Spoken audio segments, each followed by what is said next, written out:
मैं Mohammad Shahzad Faiz, Urdu teacher, learner house school Botadu की तरफ से।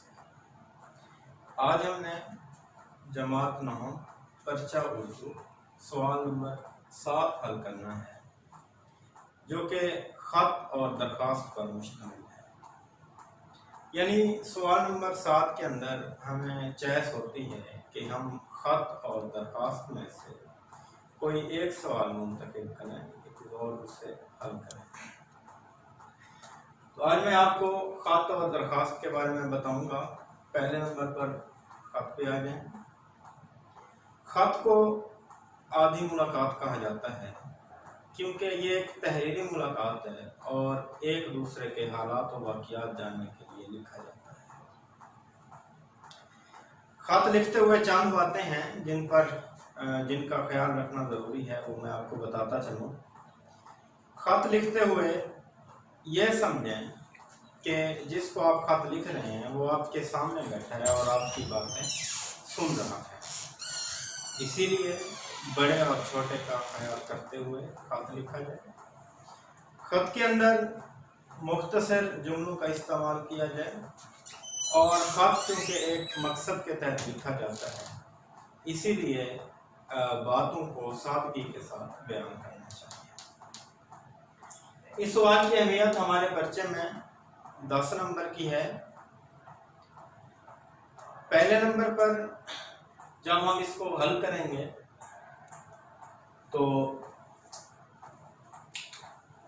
यहाँ पर लिखेंगे इंतहाई दाएं जाना इम्तिहानी मरकज।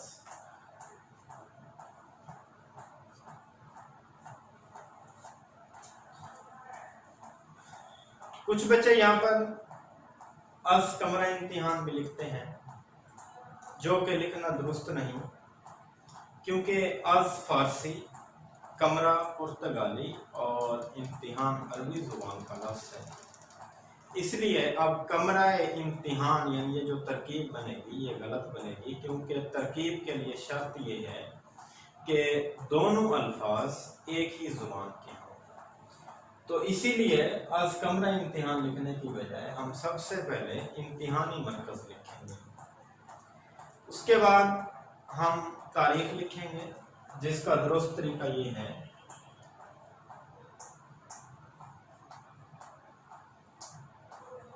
पहले तारीख, फिर महीना, फिर दरमियान में कॉमा डालेंगे और बाद में साल लिखेंगे। साथ में ईस्वी की अलामत भी लाजमी लगाएंगे। याद रखें, अगर आप अलामत नहीं लगाएंगे तो तारीख गलत हो जाएगी और इम्तिहानी मरकज़ यानी मकाम रवानगी जिसे हम कहते हैं, और तारीख ये एक नंबर मकाम रवानगी का है और एक नंबर तारीख का है, ठीक है। और अगर इसमें जो है इसको दुरुस्त तरीके से नहीं लिखा जाएगा तो फिर एक नंबर कट जाएगा। तो इसको लिखते हुए इस बात का ख्याल रखेंगे। उसके बाद तीसरे नंबर पर हम लिखेंगे अलकाब, यानी फर्ज करें कि अगर हम वालिद के नाम खत लिख रहे हैं तो फिर यहाँ पर दरमियान में लिखेंगे हम मोहतरम वालिद साहब, और साथ में जो है अलामत लगाएंगे जिसे हम निदाइया या फिजाइया की अलामत कहते हैं। उसके बाद हम जिसे आदाब व तस्लीमात कहते हैं, चौथे नंबर पर लिखेंगे यानी अस्सलामु अलैकुम।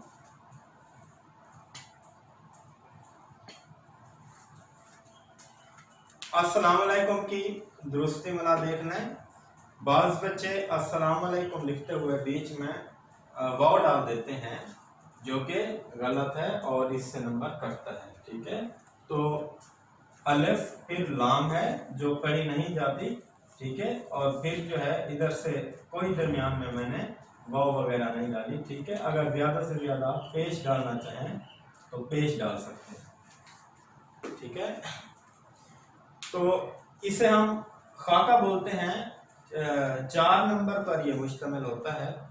उसके बाद कहते हैं हम जिसे खत का मजमून। ठीक है, तो फिर हम अस्सलाम वालेकुम लिखने के बाद मजमून स्टार्ट कर लेंगे, यानी जो बात हमने जिस मकसद के लिए हम खत लिख रहे हैं हम उस बात की वजाहत करते हैं। ठीक है, यानी मोहतरम वालिद साहब अस्सलाम वालेकुम। ठीक है, फिर उसके बाद जब हम खाका लिखेंगे तो उसके अंदर जो है हम उस खाके के अंदर मजमून के अंदर जो है 3 पैराग्राफ बनाएंगे। ठीक है, अब पहला पैराग्राफ जो है वो अपनी खैरियत के मुताल्लिक होगा। ठीक है, कि मैं खैरियत से हूँ, उम्मीद है कि आप भी खैरियत से होंगे। ठीक है, यानी यहाँ पर अपनी खैरियत के बारे में हम बताएंगे और खैरियत के बारे में दरियाफ्त भी करेंगे। ठीक है, फिर उसके बाद हम दूसरा पैराग्राफ बनाएंगे।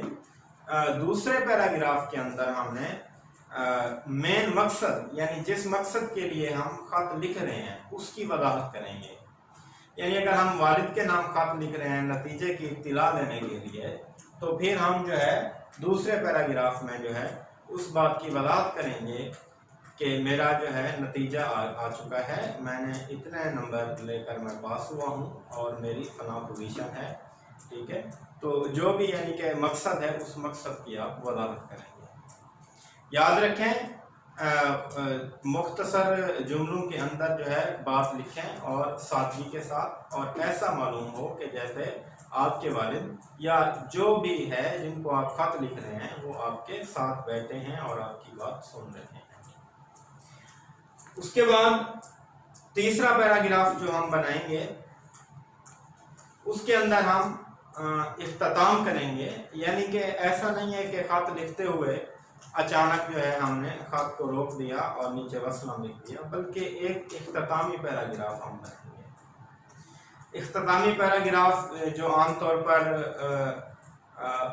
खुदा हाफिज पर मुश्तमिल होता है या घर वालों को सलाम कहने पर मुश्तमिल होता है। ठीक है, वो हम इख्तितामी पैराग्राफ बनाएंगे कि अम्मी जान को सलाम या छोटे को प्यार। ठीक है, इस तरह की बातें जिसमें लिखी जाती हैं। यानी कहने का मकसद ये है कि आपकी जो इबारत है वो 3 पैराग्राफ पर मुश्तमिल होनी चाहिए। ठीक है, उसके बाद जो है हम जब इसका इख्तिताम करेंगे तो फिर यहाँ पर लिखेंगे वस्सलाम, फिर वस्सलाम के बाद आपका बेटा अलिफ बे जी। वस्सलाम के बाद कोई अलामत नहीं, आपका बेटा यानी फर्मा बरदार बेटा या ताबेदार बेटा या फला फला, इस बातें जो है लिखने की जरूरत नहीं है, जस्ट आपका बेटा लिखेंगे और उसके बाद अलिफ बे और जीम लिखेंगे। तो यहाँ पर हमारे खत का इख्तिताम होगा और इस तरह जो है ये 5 नंबर हमारे खाके के हो गए और 5 नंबर हमारी इबारत के हो गए। अब इबारत जो है हमने कहाँ से लिखनी है, इबारत को आप कवायद इंशा से पढ़ें। इसके अलावा जो है मुख्तलिफ आपके पास जो किताबें मौजूद हैं या आपके पास इंटरनेट की सहूलत मौजूद है तो आप वहाँ से भी जो है वालिद के नाम का सर्च करके जो है आप पढ़ सकते हैं। इसके अलावा आपके अपने जहन में भी कुछ बातें होती हैं अपने वालिदैन से करने के लिए। ठीक है, उनका भी आप इजहार कर सकते हैं। यानी कि ऐसा नहीं है कि सिर्फ जो कवायद इंशा में 3-4 लाइनें लिखी हुई हैं आप वही जो है तैयार करने, बाकी इसको आप अपनी जुबान में भी जो है बयान कर सकते हैं। ठीक है बेटा, तो ये हमारा 10 नंबर का सवाल होगा।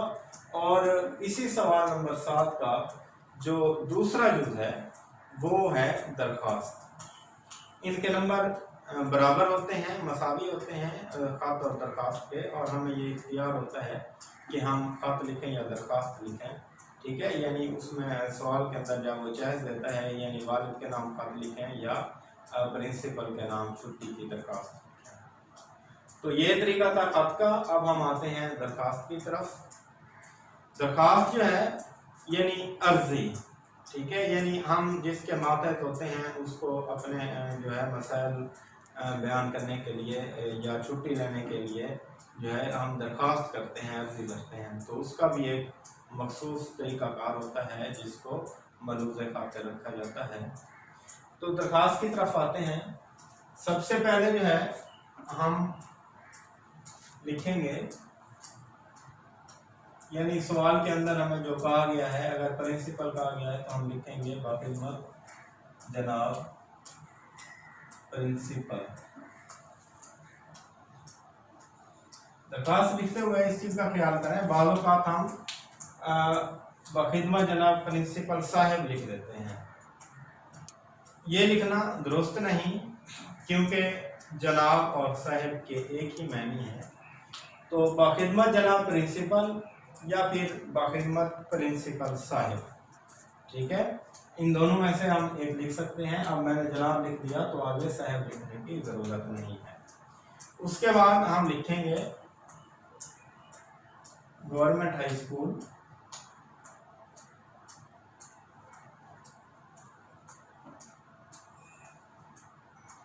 अलिफ बे जीम, ठीक है। यानी चूंकि पर्चे के अंदर हमें स्कूल का नाम लेने की इजाज़त नहीं होती, भले आप जिस स्कूल में भी पढ़ते हैं तो आप दरख्वास्त लिखते हुए, यानी जो आप पर्चे के अंदर दरख्वास्त लिख रहे हैं तो उसके अंदर जो है लाजमी तौर पर आप गवर्नमेंट हाई स्कूल लिखेंगे और साथ में अलिफ बे जीम लिखेंगे। तो इससे जो है गवर्नमेंट हाई स्कूल तो हर शहर के अंदर मौजूद है। अब शहर के नाम की जगह हमने अलिफ बे जीम लिख दिया तो इससे जो है पता नहीं चल सकता कि किस स्कूल से दरख्वास्त लिखी जा रही है, ठीक है। तो पर्चे के अंदर जो है स्कूल का असल नाम लेने की इजाज़त नहीं होती, तो इस तरह लिखिए। हाँ, अगर आप हकीकी तौर पर दरख्वास्त लिख रहे हैं तो फिर आप अपने स्कूल का नाम लिखेंगे, ठीक है। उसके बाद दूसरे नंबर पर हम लिखेंगे उन्वान।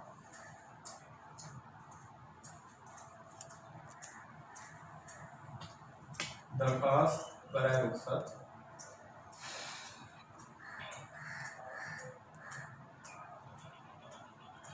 यानी उन्वान के अंदर जिस जो है वजह के लिए आप दरख्वास्त लिख रहे हैं तो वो वजह बयान करेंगे। तो दरख्वास्त बराए रुखसत बवजह बीमारी।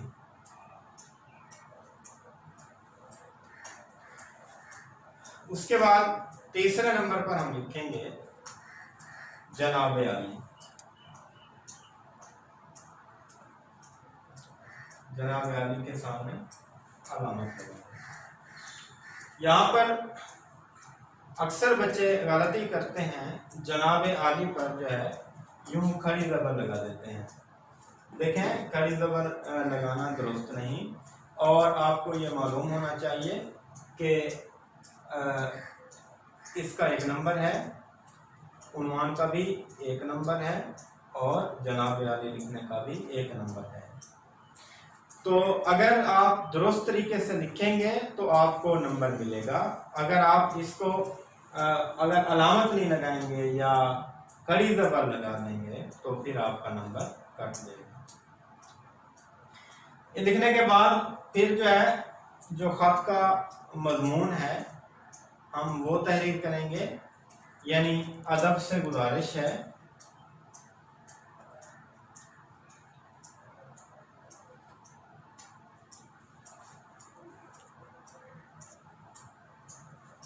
कि कल शाम से मुझे सख्त बुखार है, जिसकी वजह से मैं आज स्कूल हाजिर नहीं हो सकता। मेहरबानी फरमाकर मुझे 2 दिन की रुख्सत इनायत फरमाएं। आपकी ऐन नवाजिश होगी या मेहरबानी होगी, ठीक है। तो ये बात जो है आपने यहाँ पर लिखनी है।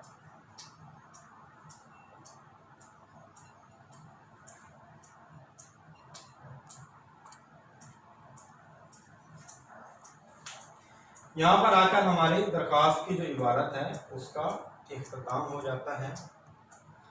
अब 3 नंबर हमें यहाँ से मिले, 5 नंबर का ये मजमून है, 8 नंबर, ठीक है। उसके बाद जो इख्तितामिया है वो 2 नंबर पर मुश्तमिल है, उसको ज़रा गौर से देखेंगे। आपकी ऐन नवाजिश होगी लिखने के बाद इसके नीचे हम लिखेंगे दरख्वास्त गुज़ार।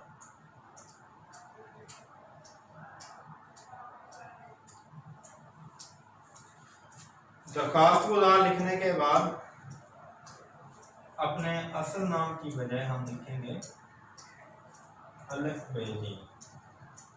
उसके बाद हम जमात लिखेंगे,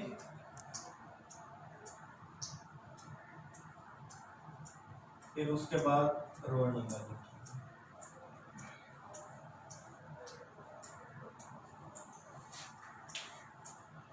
यानी दरखास्त गुजार लिखने के बाद अब हकीकी तौर पर अगर दरखास्त लिखी जा रही है तो उसके अंदर आप अपना नाम लिखेंगे, अपने जमात का नाम और रोल नंबर। याद रखें एक जमात के अंदर मुख्तलिफ बच्चे होते हैं जो एक ही नाम पर जो है, यानी मुख्तलिफ बच्चों का एक ही नाम होता है। तो आप जो है अपना जब नाम लिखेंगे, ठीक है, तो उसके साथ जो है जमात का हवाला देंगे और उसके साथ आप रोल नंबर का हवाला देंगे। यानी जमात के अंदर आपकी शनाख्त आपके रोल नंबर से की जाती है, तो रोल नंबर लिखना ज़रूरी है। तो एक नंबर आपको इसका मिलेगा। अच्छा, इसी लाइन पर जहाँ पर आपने दरखास्त गुजार लिखा है, इसी के दाएं जानब जो है आपने यहाँ पर तारीख लिखना है। तारीख का तरीकाकार वही है जो मैं आपको खत के अंदर बता चुका हूँ। पहले तारीख, फिर महीना, फिर सन और साथ में अलामत, ठीक है। तो एक नंबर जो है आपको ये तारीख का मिलेगा। तो इस जो है तरह 10 नंबर हमारे पूरे होते हैं खत और दरखास्त के। अब ज़रा प्रेजेंटेशन की तरफ आते हैं। चूँकि उर्दू का पेपर ज़्यादातर खूबसूरती पर डिपेंड करता है, यानी पेपर को हमने खूबसूरत कैसे बनाना है वो कुछ बातें हैं, उनका ख्याल रखना ज़रूरी है। पहली बात तो ये है कि भले हम खत लिख रहे हों या दरखास्त लिख रहे हों, कोशिश ये करें कि इस सवाल को आप नए सफ़े से शुरू करें और मार्कर का इस्तेमाल करना है। यानी आपके पास 2 तरह के मार्कर होने चाहिए, एक कटा हुआ मार्कर हो और एक बगैर कटा हुआ यानी गोल मार्कर हो। जब आप सवाल नंबर लिखते हैं तो वो आप कटे हुए मार्कर से लिख सकते हैं, और उसके बाद जब आप ख़त को स्टार्ट करेंगे तो ये चीज़ें जो मैंने आपको खाका बताया है, ये चीज़ें जो है आपने मार्कर के साथ लिखनी है, ठीक है। और बीच में जो इबारत होगी जो 3 पैराग्राफ पर मुश्तमिल होगी वो आपने पेन से लिखनी है। तो इस तरह जो है आपकी वो सुर्खियाँ नुमायाँ हो जाएंगी और पेपर के अंदर खूबसूरती बरकरार रहेगी। तो बिल्कुल इसी तरह जब आप दरखास्त की तरफ आएंगे तो ये जो है आपने गोल मार्कर से लिखने हैं। इसका जो मजमून होगा वो आप पेन से लिखेंगे। उसके बाद फिर जो है आप गोल मार्कर से दरखास्त गुजार, अलिफ बे जीम, जमात, नाम, रोल नंबर, जो 1 2 3 फर्जी तौर पर हमने लिखा है, तो इसके अंदर आप दरखास्त गुजार को मार्कर के साथ लिखेंगे और इधर से आपने तारीख भी मार्कर से लिखनी है, ठीक है। बाकी ये चीज़ें आप पेन से लिख सकते हैं, ठीक है। इस तरह जो है इस पेपर की खूबसूरती बरकरार रहेगी और इमला का आपने खास ख्याल रखना है। दूसरी बात मैं आपको ये बताता चलूँ कि इबारत लिखते हुए ऐसे अल्फाज जो अलहदा लिखे जा सकते हैं, यानी जैसे हम रोल नंबर लिखते हैं, अब रोल नंबर को मिला के लिखना दुरुस्त नहीं, यानी रोल अलग लिखें और नंबर अलग लिखें। इसी तरह जैसे हम आजकल मिला कर लिखते थे तो ये भी लिखना दुरुस्त नहीं है। तो इमला जो है आपकी साफ़ सुथरी होनी चाहिए, खुशखत करके लिखें और लफ्ज़ों को अलग अलग करके लिखें, ठीक है। मिला कर लिखना दुरुस्त नहीं है, ठीक है बेटा। तो इस तरह हमारा ये 10 नंबर का सवाल मुकम्मल हुआ। अगर सवाल के अंदर चॉइस है तो फिर आपको मुकम्मल तौर पर आज़ादी है कि आप जो है खत लिखें या दरखास्त लिखें, लेकिन आप वही चीज़ जो है लिखें जो आपको अच्छी तरह से तैयार हो, ठीक है। दरखास्त के अंदर भी आपने फजूल बातें नहीं लिखनी, ना ही खत के अंदर कोई ऐसी फजूल बात लिखनी है, क्योंकि ये एक मकसद के तहत लिखे जाते हैं और मकसद को मलूज़ खातिर रखना ज़रूरी होता है, ठीक है। इसी बात पर हमारा आज का लेक्चर जो है इख्तिताम पज़ीर होता है। फिर अगले लेक्चर के साथ फिर मुलाकात होगी।